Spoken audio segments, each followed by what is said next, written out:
दोस्तों कुछ ही दिन पहले मित्रता दिवस था और आपके भी इनबॉक्स में मित्रता दिवस की बधाई आई होंगी और मुझे भी काफ़ी लोगों की बधाई और मैसेज जो व्हाट्सएप पर मिले।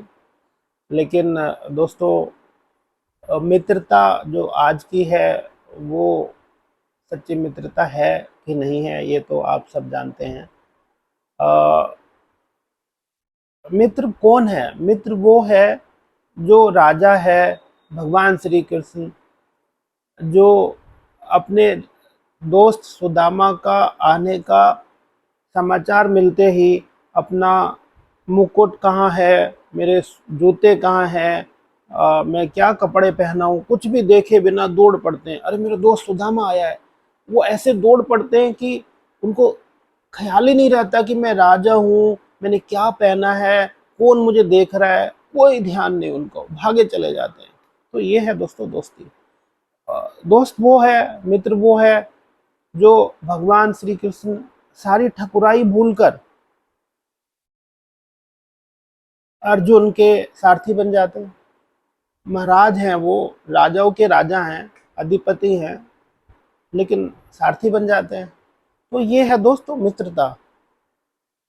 राधे राधे, हरे कृष्णा। दोस्तों मैं रविंद्र सैनी दिल की बात में आपका स्वागत करता हूँ। दोस्तों आज एक ऐसे अनन्य भक्त की हम आपको प्रसंग सुनाते हैं, जो ऐसे भक्त कलयुग में बहुत ही कम होते हैं और ये प्रसंग सुनकर आपको बड़ा ही आनंद आएगा। ये प्रसंग अगर आप आंख बंद करके सुनेंगे, ध्यान लगाकर सुनेंगे, तो आपको बहुत ही अच्छी फीलिंग आएगी। आपको लगेगा कि भगवान श्री कृष्ण आपके आसपास ही हैं, वो ठाकुर जी आपके आसपास ही हैं। तो दोस्तों हुआ यूं कि एक संत थे, माधव दास, भगवान श्री हरि ठाकुर जी के अनन्य भक्त थे और उनका इस दुनिया में कोई नहीं था, ब्रह्मचारी थे। उनको कोई परिवार नहीं, कोई दोस्त नहीं, कोई रिश्तेदार नहीं। उन्होंने सब जो भी थे भी तो सब छोड़ दिया, किसी के पास वो नहीं जाते थे। बस ठाकुर जी की सेवा उनका काम था और जो भी छोटा मोटा अपना भी खाना पीना वो कर लिया करते थे अपने घर में, अपनी कुटिया में जहाँ रहते थे। नित्य भगवान की सेवा करते थे, उनको बड़ा आनंद आता था उसमें। ऐसे पूरी उम्र निकल गई। अब देखिए, शरीर है, बुढ़ापा है, इसका तो आना है तो जाना भी है। तो शरीर कमजोर होने लगा, लेकिन फिर भी माधवदास ने सेवा नहीं छोड़ी, सेवा जो करते रहे। एक दिन माधवदास बीमार पड़ जाते हैं। वो बीमार भी ऐसे कि उनको अतिसार हो जाता है मतलब उल्टी दस्त। ऐसी परिस्थिति में नहीं कि वो अपना ही देखभाल कर सके, तो अ, भगवान की सेवा कैसे करें। लेकिन जैसे तैसे जब तक उनको हो सका वो करते रहे। जब वो उठ नहीं पा रहे थे तो शरीर इतना कमज़ोर हो गया, तो अगल बगल के लोग आए और उनसे बोला कि भाई हम आपकी बाबा सेवा करना चाहते हैं, आपको कोई हेल्प की ज़रूरत है तो आप हमें बताइए।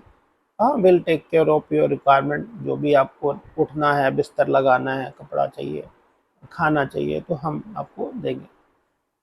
उन्होंने मना कर दिया कि नहीं, मैंने जिनकी सेवा करी है, अगर मैं सहायता लूँगा तो उन्हीं से लूँगा, किसी और आदमी से नहीं। अडिग है, विश्वास। वो कोई और होता हम जैसा आदमी, चल भाई ठीक है, कर दे भाई। लेकिन उन्होंने किसी की सहायता नहीं ली। शरीर और कमज़ोर होता गया। एक दिन ऐसा हुआ कि वो होश भी खो बैठे, बेहोश हो गए, लेटे हुए। मन ही मन, जहाँ भी उनकी आत्मा में कहीं भी, बस ठाकुर जी, सिर्फ ठाकुर जी का ही ध्यान है और कोई नहीं।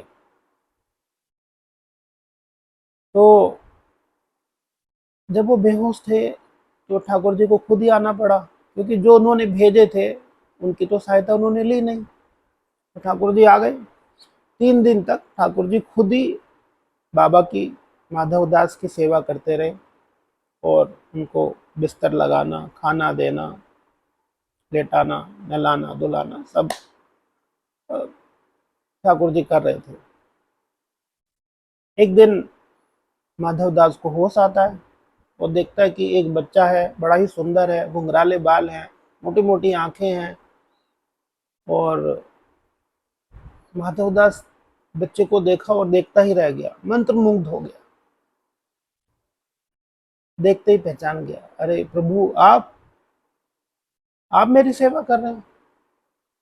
आप तो जगत के स्वामी हैं, पालनहार हैं। आप चाहे तो सोचने मात्र से ही मुझे ठीक कर सकते थे, मैं आपकी सेवा करता, आप मेरी सेवा में क्यों लगे हैं? भगवान मुस्कुराए, माधवदास तुम भी बड़े जिद्दी हो। मैंने तो भेजा था लोगों को सहायता करने के लिए, लेकिन तुमने उनकी सहायता ली नहीं। मुझे खुद ही आना पड़ा तुम्हारी जिद के सामने। और तुम्हारी बीमारी में ठीक नहीं कर सकता, क्योंकि ये तुम्हारे प्रारब्ध हैं। पिछले जन्मों में जो कर्म तुमने किए हैं उसके प्रारब्ध हैं, उसको मैं नहीं हटा सकता। तो माधवदास ने कहा कि प्रभु, क्या मुझे माफ़ी नहीं मिलेगी? मतलब मैं कितनी भी भक्ति कर लूँ, मैं इस जन्म में अपना आचार विचार अब कैसे भी ठीक कर लूँ, लेकिन माफ़ी नहीं मिलेगी मुझे। तो भगवान ने कहा कि नहीं माधवदास, जो प्रारब्ध हैं वो तो काटने ही पड़ते हैं, उसका कोई सॉल्यूशन मेरे पास भी नहीं है। हाँ, मैं ये कर सकता हूँ कि तुम्हारे 15 दिन बचे हैं और उस 15 दिनों के लिए तुम्हें कष्ट काटना है। तो जो ये बीमारियां हैं जो तुम्हारी, वो 15 दिन मैं ले लेता हूँ। उन्होंने कहा नहीं नहीं प्रभु, आप क्यों लेंगे, मैं आपको क्यों दे दूंगा, अपने कष्ट में खुद ही सहूंगा। भगवान ने कहा ठीक है, तुम लेटो फिर, मैं तुम्हारी सेवा करता हूँ। हमने कहा भगवान, ये तो और भी खतरनाक काम है। ये तो मैं आपकी देखते हुए, मैं बेहोश था तो ठीक है, आपसे सेवा ले रहा हूँ। अब मैं लेकिन देखते हुए आपसे सेवा कैसे लूंगा, ये तो संभव नहीं है प्रभु। तो उन्होंने बोला ठीक है, मैं ले लूंगा ये कष्ट 15 दिन के।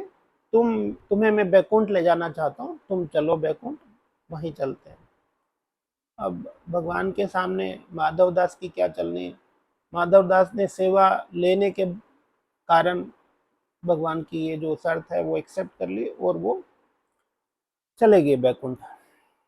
तो दोस्तों, ये घटना जो है पुरी की है, उड़ीसा की, जहाँ भगवान श्री जगन्नाथ विराजमान है, जो कलयुग के भगवान है।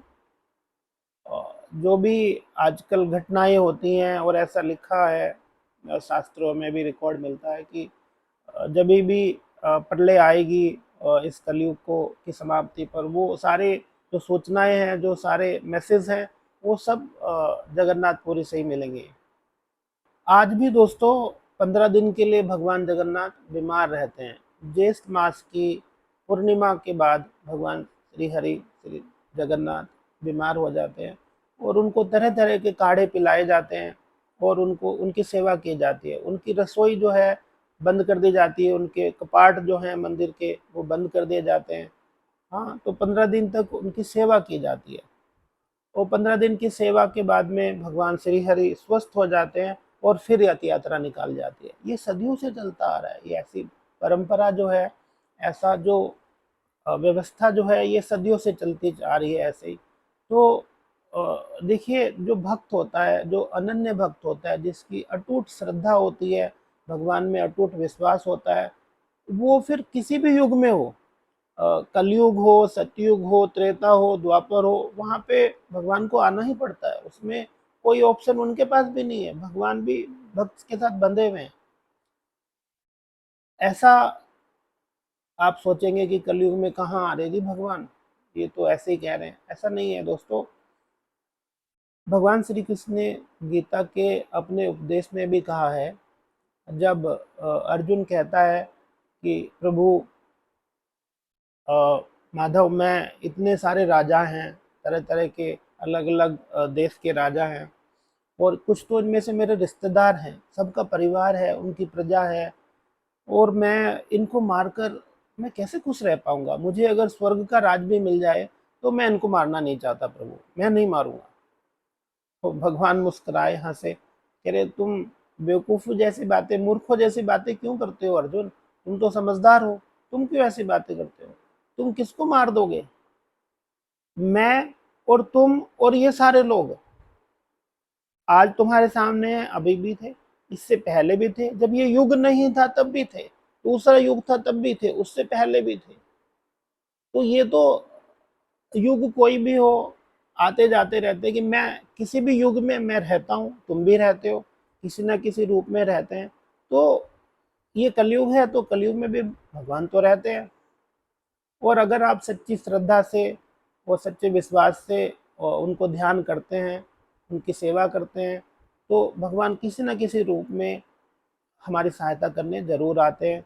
जैसे कि माधव दास के लिए पहले उन्होंने बाकी लोगों का अरेंजमेंट किया, सपोर्ट सिस्टम अरेंज करने की कोशिश करी, लेकिन माधव दास तो अनन्य भक्त थे, हम जैसे तो नहीं थे, तो उन्होंने उनकी सहायता नहीं ली और भगवान को खुद ही आना पड़ा। तो इसी तरह से देखिए, प्रारब्ध तो नहीं कट सकते दोस्तों, प्रारब्ध तो आपको सहने पड़ेंगे, झेलने पड़ेंगे जो भी होंगे, लेकिन भगवान इतना ज़रूर करते हैं कि अगर हम सच्ची भक्ति करते हैं, अच्छे कर्म हमारे इस जीवन में, इस जन्म में होते हैं, तो हमारे लिए वो आसान हो जाता है कष्ट को काटना, और हम आसानी से उसको पार पा सकते हैं। तो ये प्रारब्धों का खेल है। इसका एक उदाहरण मैं अगर दूं तो आपको, जब महाभारत का युद्ध खत्म हो गया, तो धृतराष्ट्र के 100 पुत्र मारे गए थे। तो प्रतिशोध की जो ज्वाला थी वो उसके अंदर कूट कूट के भरी हुई थी। और जैसे ही भीम को वो गले लगाने के लिए बुलाते हैं, तो क्योंकि प्रभु साथ में है, ठाकुर जी श्री हरि साथ में है, तो जिसके साथ भगवान है उसका कोई कुछ नहीं कर सकता।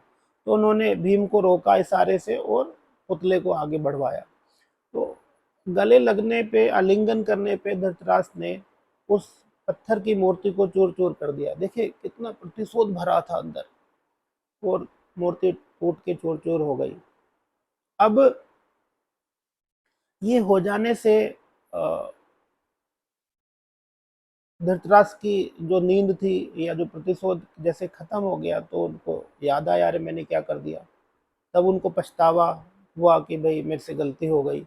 लेकिन उन्होंने कहा नहीं, आपसे कोई गलती नहीं है, वो हमें पता था, तो भाई भगवान है तो श्री हरि है। तो उस समय तक तो धृतराष्ट्र की भी आंखें खुल चुकी थी, तो उसको भी पता लग चुका था कि ये कौन है माधव। तो उन्होंने बोला, प्रभु ये तो ठीक है, चलिए आपने मुझे इस पाप से बचा लिया, मैं नहीं तो अपने अनुज को क्या मुंह दिखाता जाकर।